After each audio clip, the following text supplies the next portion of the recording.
새 노래로 하나님을 찬양하는 할렐루야 찬양대 주님께 감사드리고 수고하셨습니다. 우리 옆에 있는 분들과 사랑의 인사하겠습니다. 샬롬 샬롬.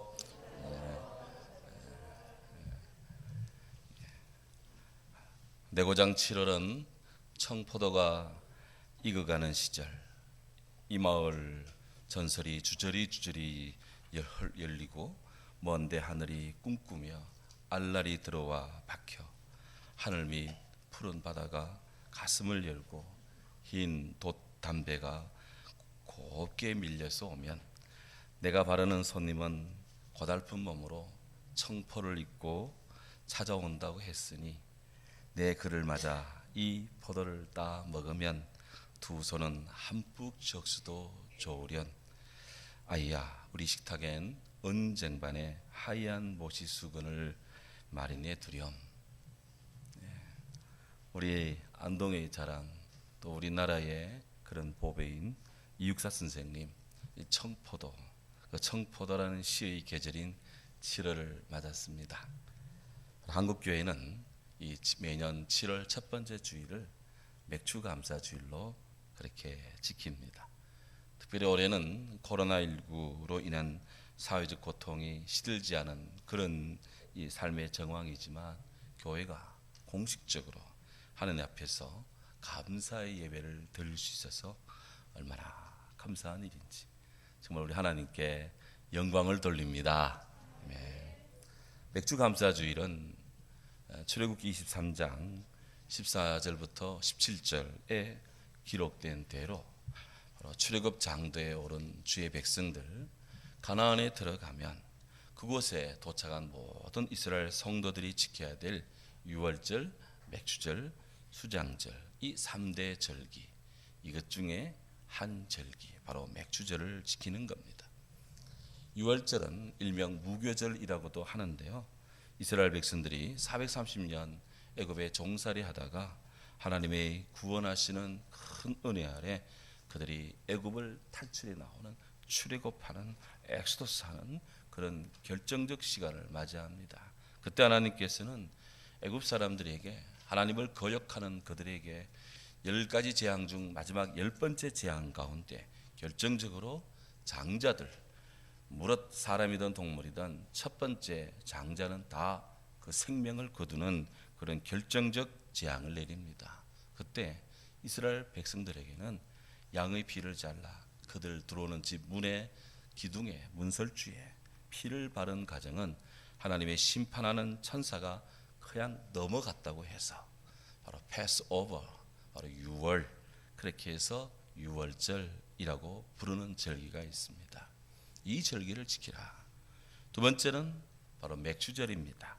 이 유월절 둘째 날부터 시작해서 50일째 되는 날인데요, 칠칠절, 초신절 혹은 오순절이라고도 성경에는 기록됩니다.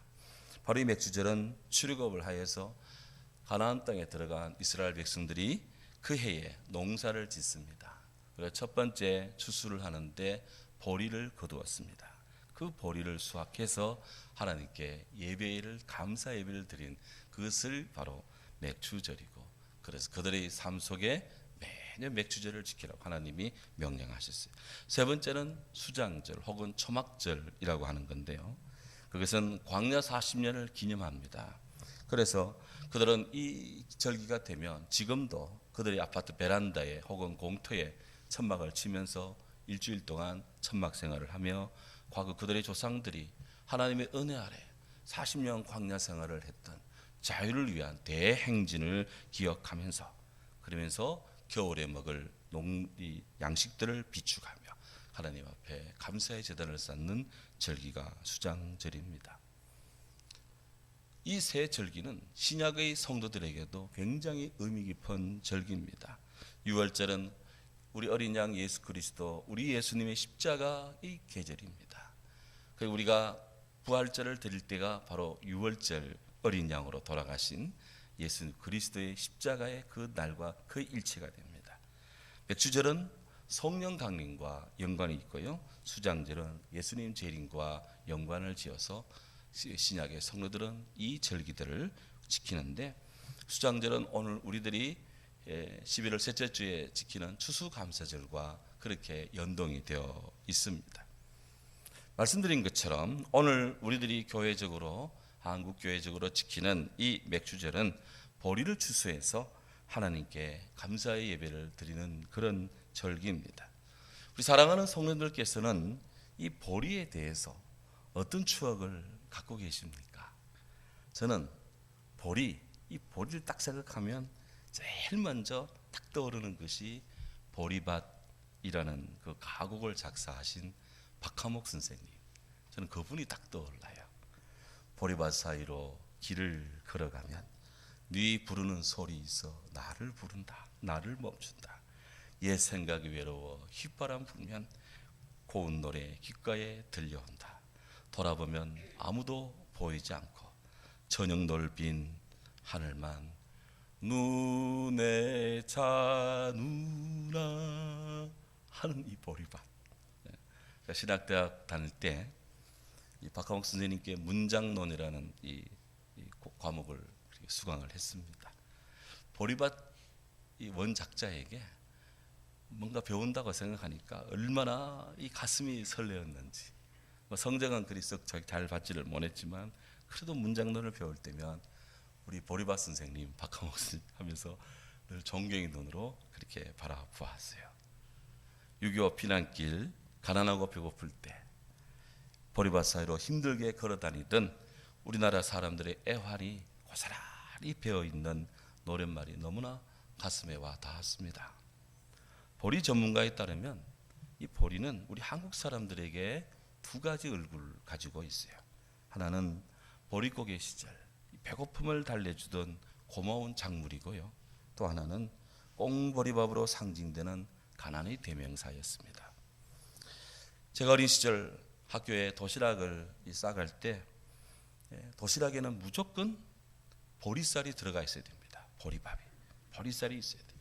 흰 쌀밥만 싸갔다가는 스님한테 얻어 터졌습니다. 그렇게 해서 보리 혼식 강조하고 이래 건강하다, 나라가 잘 된다 하면서 막 그냥 교육을 받고 막 그렇게 했던 기억이 눈에 선합니다.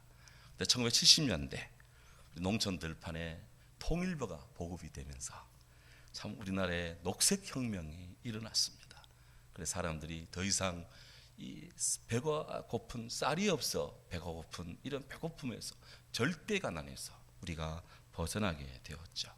그래서 우리들 밥상에 보리쌀이 다 사라지고 흰쌀만 가득했는데 어느 때인가부터인가 영양 과잉 시대가 되어서 각종 성인병의 예방이 있고 효험이 있다 해서 이 화려하게 웰빙 식품으로 다시 부활한 것이 보리입니다.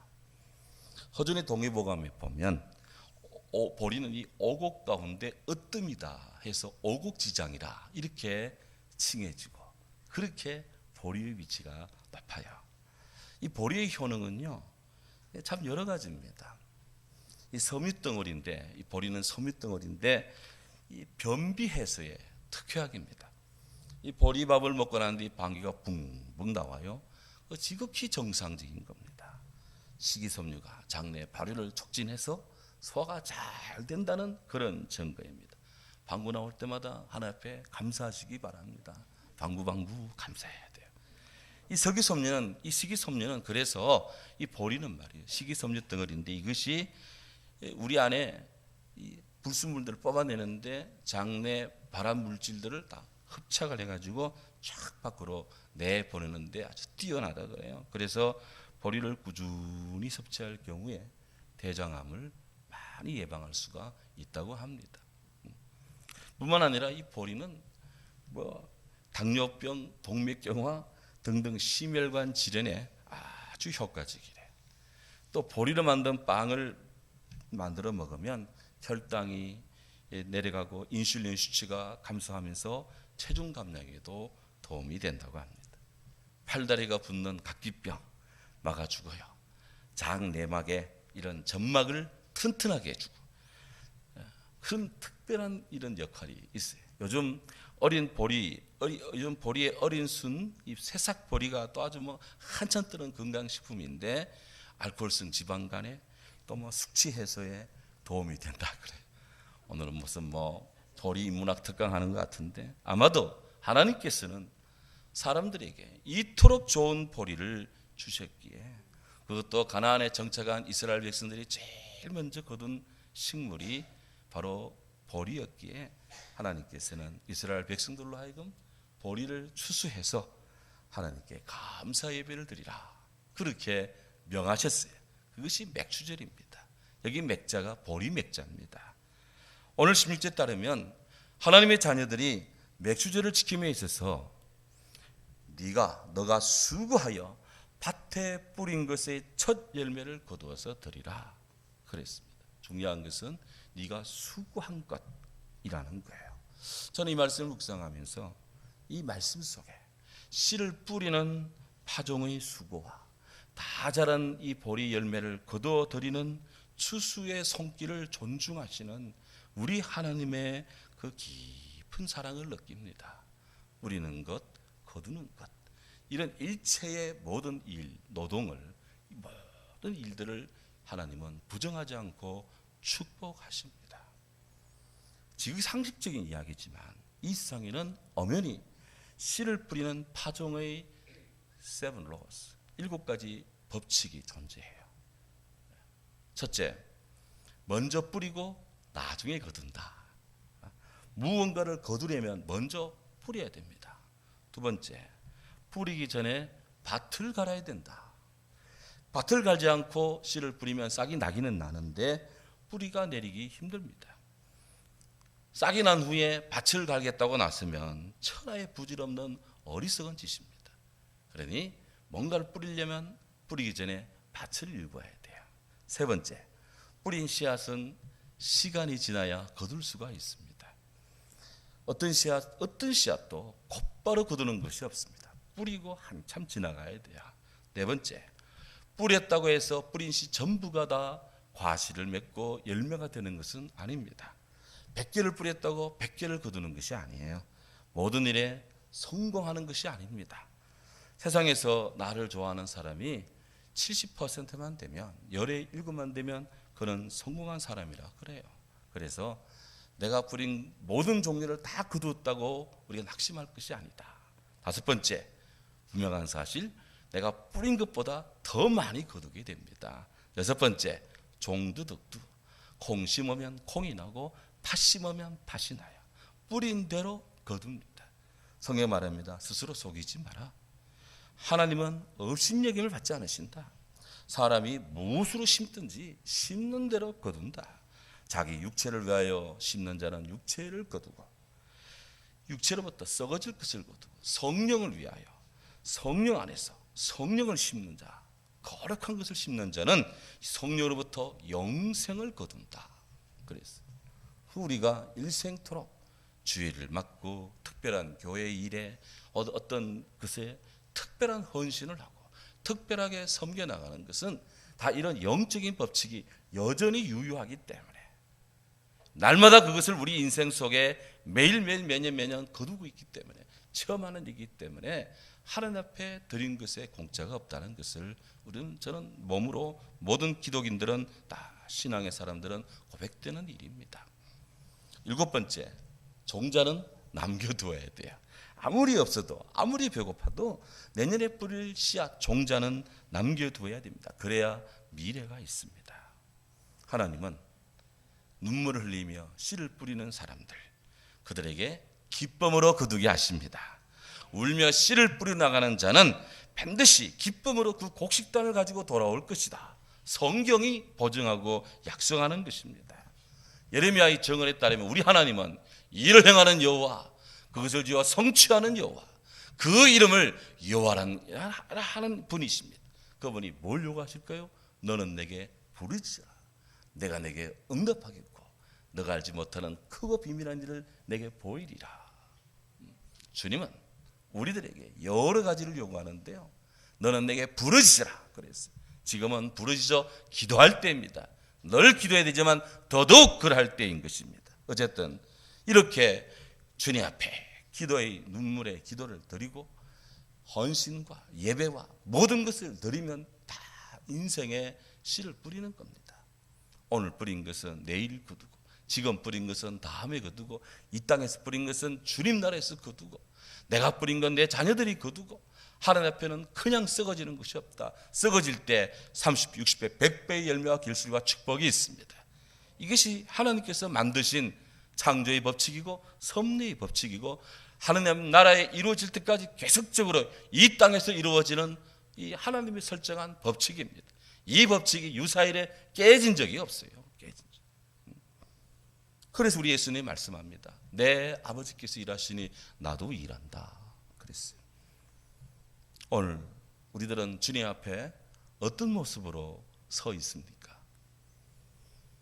지금도 구원하시는 십자가의 사랑의 수고를 멈추지 않으시는 우리 주님의 사랑과 은총을 힘입어 숨을 쉬고 존재하는 저와 여러분, 우리들은 하나님 나라와 그 의를 위해서 지금 우리는 어떤 씨를 뿌리고 있으며 무엇을 심고 있으며 무엇을 하고 있으며 무엇을 기도하고 있습니까? 백경이라는 소설이 있습니다. 모비딕이라고 하는 멜빌의 그 소설인데요. 고등학교 때 읽어서 내용이 가물가물했는데 자료를 좀 찾아보고 정리가 되더라고요. 이 모비딕이라는 머리가 흰 거대한 고래가 있습니다. 거기에 에이홑이라는 선장이 어쩌다가 고래를 잡이 나섰다가 고래에게 다리 한쪽이 그냥 물에 뜯겼어요. 그래서 복수를 하기 위해서 그가 선장을 하는데 포경선 피커드 호를 타고 선원을 모집해서 고래를 잡고야 말겠다, 나의 다리를 먹어치운 그 모비딕이라는 거대한 고래를 반드시 잡겠다, 그런 꿈을 꾸고 동료들의 충고도 아랑곳하지 않고 백경을 찾아서 대서양에서 희망봉을 돌아가지고 인도양으로 태평양으로 이렇게 항해를 계속합니다. 어느 날 돌연 자기를 해친 그 거대한 고래를 직감적으로 만납니다. 그 고래 백경 모비딕과 싸우는 3일 동안 사투를 벌이면서 결국은 선장은 고래에다가 작사를 명령시켰지만 이 고래가 끄는 힘이 너무나 어마어마해서 그 배에 탄 선원들 선장들 모두가 다 바다에 빠져서 피커도가 침몰합니다. 이 비극의 내용을 단 한 사람이 살아남았는데 선원 이슈멜이라는 선원이 살아나서 그 사건을 증언하는 형식의 그런 소설이에요. 근데 왜 이야기를 하느냐? 이 이슈멜이라는 청년이 끝없이 펼쳐지는 바다를 바라보면서 그가 독백처럼 내뱉은 말이 있습니다. 배에 오르면 나는 결코 시중받는 손님이나 지시만 하는 선장은 되지 않을 것이다. 나는 오직 수고하는 선원으로만 남을 것이다. 어릴 때 뭘 잘 몰랐지만 굉장히 의미가 있는 말 같더라고요.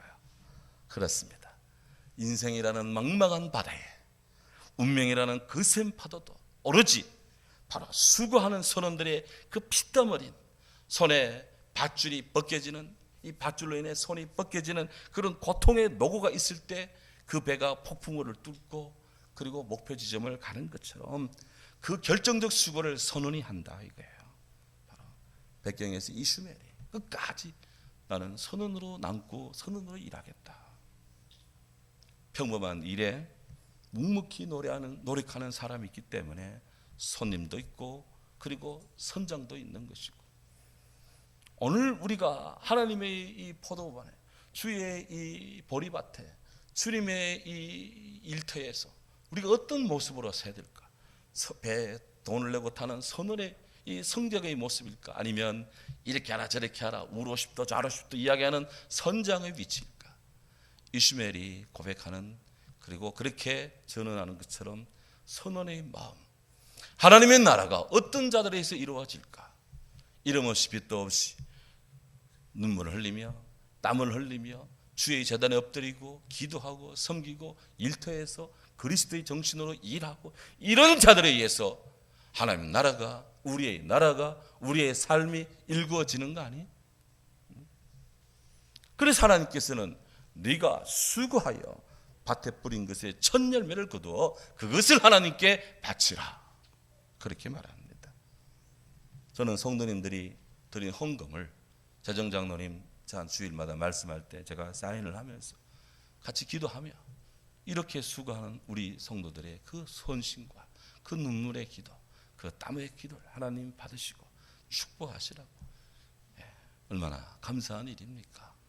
주께서 기뻐 받으시는 주의 귀한 열매요 사랑의 축복인 줄로 믿습니다. 하나님은 이를 성도들의 수고를 외면하지 않으신다. 우리가 주의 말씀 받들어 열심히 기도하고 또 일을 하며 수고하고 공부하고 노력을 기울이면 많은 유익이 주어집니다. 성경은 내가 번영하리라, 내 재물이 풍부해지리라, 명예를 얻게 되리라, 합당한 결과가 뒤따라오리라, 네가 칭찬을 받을 것이다, 휴식의 즐거움이 클 것이다, 그 자신뿐 아니라 네 자신뿐 아니라 타인에게도 유익이 클 것이다. 더욱 소망스러운 자가 된다. 다 주님의 포도밭에서 열심히 일하는 자의 손길을 통해 하나님이 거두시고 우리에게 축복하시는 그런 모습들입니다. 성경에서 만나는 하나님의 사람들은 다 건전한 노력, 땀의 가치를 알고 실행한 분들입니다. 노아, 하나님 명령에 순종해서 방주를 짓는데 무려 120년 동안 짓습니다. 120년.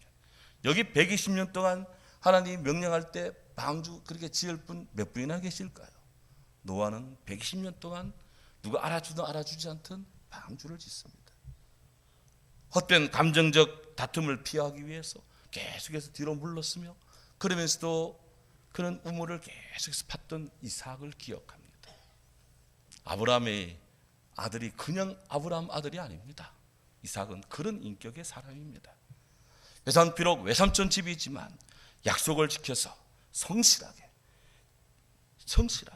야곱은 일을 합니다. 그렇게 사랑한 아내 라헬을 얻도록 그렇게 해서 그 인생을 투자합니다. 일하는 야곱이에요. 시어머니 공양하기 위해서 아침 일찍 그렇게 밭에 나가서 떨어진 이삭을 줍던 룻, 약속의 조상이 됩니다.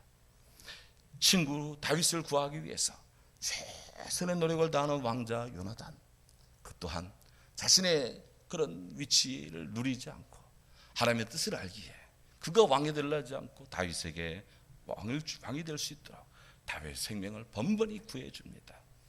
의리의 우정의 요나단입니다.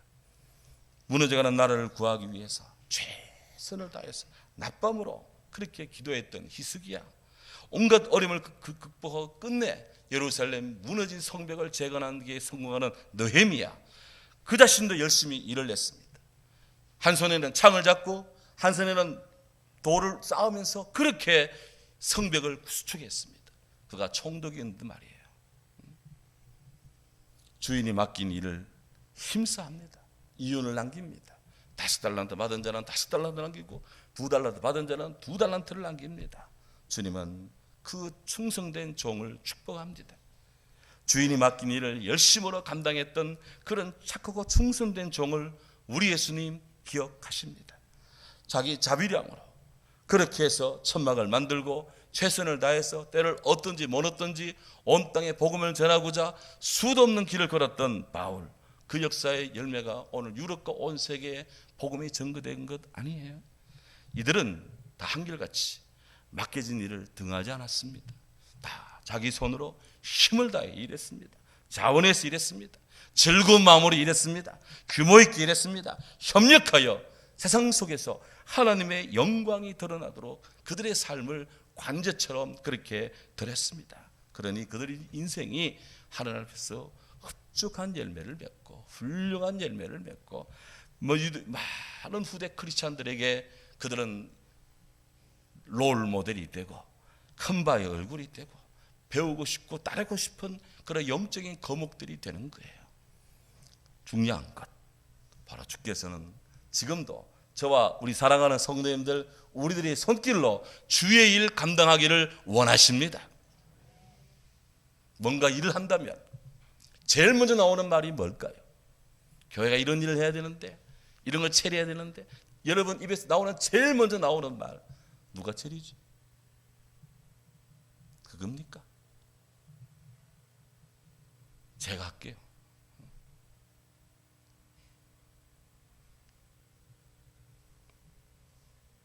그러면서 우리가 할 때 무엇을 마음을 가져야 될까? 하나님을 향한 이 모든 사랑과 헌신을 감사함으로 드려야 됩니다. 감사함으로. 하긴 하되 억지로 인상 쓰며 그냥 죽지 못해. 물론 안 하는 것보다 낫겠지만, 그래서 성경은 네 손으로 수고하여 밭에 뿌린 것에 처음 열매를 하나님께 드릴 때 감사함으로 드리라. 그래서 감사의 힘은 100번 강조해도 넘치지가 않습니다. 미국 부시 대통령 시절, 그가 대통령으로 선출된 뒤 국무장관으로 핵심 장관이죠. 콜린 파월 미 육군 장군을 임명을 했어요. 다들 깜짝 놀랐습니다. 미국 역사상에 흑인으로서 국무장관이 된 최초의 사람이 콜린 파월입니다. 걸퍼전의 영웅이라 우린 그 정도만 알고 있습니다. 그런데 이분이 뉴욕 빈민가 출신입니다. 그가 아프리카 아메리칸 흑인으로서 미국 역사상 최초의 국무장관이 되었는데요. 그 지나간 그 스토리 가운데 이런 일화가 전해져요. 그가 아주 어릴 때 아르바이트를 합니다. 어느 분이 공장에서 일거리를 줘가지고 공장에 가서 이제 일하러 갔는데, 가서 보니까 어떤 분이 다른 분과 함께 조를 짜서 공장에 배수로 또랑 정비 작업을 하고 있습니다. 근데 자기 눈에 비친 콜린 파월 어린 소년의 눈에 비친 한 사람은 그 긴 삽자루 위에다가 이렇게 탁 옆에 끼고는 공장 벽에 탁 붙어 앉아가지고, 회사가 말이야, 내가 이렇게 힘든 일을 하는데 말이지 충분한 임금도 주지 않고 내가 맨날 가난에 허덕인다면서 막 불평을 계속 하는 거야. 근데 그 옆에 있는 어떤 분은 묵묵히 맡겨진 또랑 정비 작업을 계속 하고 있습니다. 몇 해가 지나갔습니다. 그 다시 그 공장에 잠깐 아르바이트 하러 갔는데 여전히 불평하던 그 사람은 여전히 이 파워를 보는 순간 또 이렇게 삽자를 쥐고 어깨를 삐뚤락하게 해서 이렇고 저렇고 회사가 처우가 마음에 드니 안 드니 그러고 있는데, 그 전에 열심히 일하던 그분을 이래 보니까 지게차를 몰고 있는 거예요. 지게차. 또 몇 해가 지나서 다시 그곳에 아르바이트하러 잠깐 갔어요. 갔더니 여전히 이 삽질을 하면서 불평하던 그 사람이 안 보여. 어디 가셨나 했더니 자기도 모르는 원인 모르는 병에 걸려서 회사를 그만뒀다는 거예요. 그런데 열심히 일한 그분은, 지게차를 몰며 열심히 일하던 그분은 그 회사의 사장이 되어 있더라는 것입니다. 콜린 파월 자서전에 나오는 이야기예요. 불평하는 사람은 결국 스스로 불평의 열매를 먹더라. 반면 감사하는 사람은 그에게 상응하는 열매를 가지고 그가 CEO가 되어서 그렇게 또 꿈을 펼치고 있더라 하는 것입니다. 그래서 파울이 말합니다.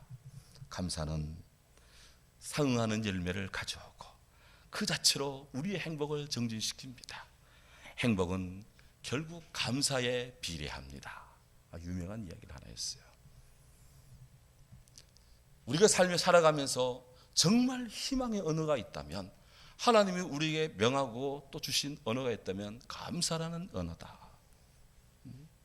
이 감사를 하고 있으면 역경을 벗어난다. 그래서 누군가는 감사는 역경을 벗어나는 출구다 그랬어요. 감사하면 그저 호박이 넝굴채 들어온다. 그 호박은 행운이고 행복이라는 이 호박이다. 그래요. 어느 무명인이 이런 말을 남겼더라고요. 우리는 인생의 길을 통제할 수 없다. 하지만 인생의 너비와 깊이는 그렇게 제어할 수 있다. 내 얼굴의 윤곽을 우리는 통제할 수 없다. 하지만 우리는 얼굴의 표현을 통제할 수는 있다. 저한테 하는 이야기입니다. 지금 우리는 상대방의 성가신 습관을 통제할 수는 없다. 하지만 우리는 내 자신의 부족한 무엇인가를 보충하기 위해서 무엇인가는 할 수 있다. 우리는 땅 위에 있는 거리를 통제할 수는 없다. 하지만 우리가 공급하는 내용물의 높이, 기능은 통제할 수가 있다. 굉장히 뭔가가 이렇게 영감을 주고 제 마음을 찌르더라고요. 하나님께서는 우리가 통제할 수 있는 일을 하도록 도와주십니다. 깨닫게 하시고 수정할 수 있도록 이 땅의 동물들 중에 이렇게 내가 잘못됐구나 라는 것을 깨달을 수 있고 그거를 다시 교정하고 수정할 수 있는 그런 유일한 그런 이 유기체가 우리 인간이에요. 인간보다 더 나은 그런 수정력을 가진 존재들이 이 땅에 있습니까? 하나님 바로 우리에게 그런 능력들을 주셨어요. 그러면서도 대신 하나님은 우리 인생에게 믿음을, 우리 전 존재를, 믿음을 가지고 전 존재를 하나님께 맡기고 그리고 주님께 순종하며 감사하는 그런 삶을 하나님이 공식적으로 요구하십니다. 감사야말로 영적 건강의 척도입니다. 영적으로 건강한 사람들 마음속에는 늘 감사가 있습니다. 우리가 입을 열면 주님을 찬양하는 그것도 하나님의 귀한 감사예요. 마음으로 감사하고 신앙의 고백으로도 감사하고 유무용의 헌신으로도 감사하고 그렇게 하나님을 감사함으로 예배하는 것. 주일이면 빨리 가서 하나님 앞에 감사해야지 라는 마음이 불릴듯 일어나는 것. 그건 하나님이 사랑하시는 분의 영혼의 모습입니다. 그런 영혼은 결코 망하지 않습니다. 계속해서 감사할 거리가 넘쳐날 줄로 믿습니다. 일주일을 살아가며 한 달을 살면서 1년을 살면서 하나님 앞에 감사의 모습이 구체화되지 않는다면 다시 우리 영혼을 진단해야 돼요. 우리의 삶을 진단해야 돼요. 감사하라. 내 손으로 수고해서 하나님 앞에 드리면서도 감사하라. 내 것 드렸는데 감사함으로 드리라. 바라기는 2020년 맥주 감사 주일입니다. 우리는 보리 농사 짓는 분은 여기 계시지 않을 거예요. 하지만 우리 삶에 주께서 뿌려진 씨앗들, 내가 주의 이름으로 뿌린 것들, 이 삶에 이 모양 저 모양으로 거두어지고 이 어려운 생활 속에서도 우리가 하나님을 예배할 수 있는 이런 자유의 존재로 호흡하며 사는 것이 얼마나 감사한 일인지. 삶의 모든 부분에 감사로서 꾸며질 수 있고 채워질 수 있고 그렇게 다듬어질 수 있다면 30, 60배, 100배의 주께서 더하시는 축복 능히 굳고 더 큰 기쁨으로 하나님을 영화롭게 하고 역사의 지평에서 정말 잘 박힌 모처럼 그렇게 쓰임받을 줄로 믿습니다. 이런 은혜가 사랑하는 모든 분들에게 가득하기를 주의 이름으로 축원합니다. 아멘. 사랑하는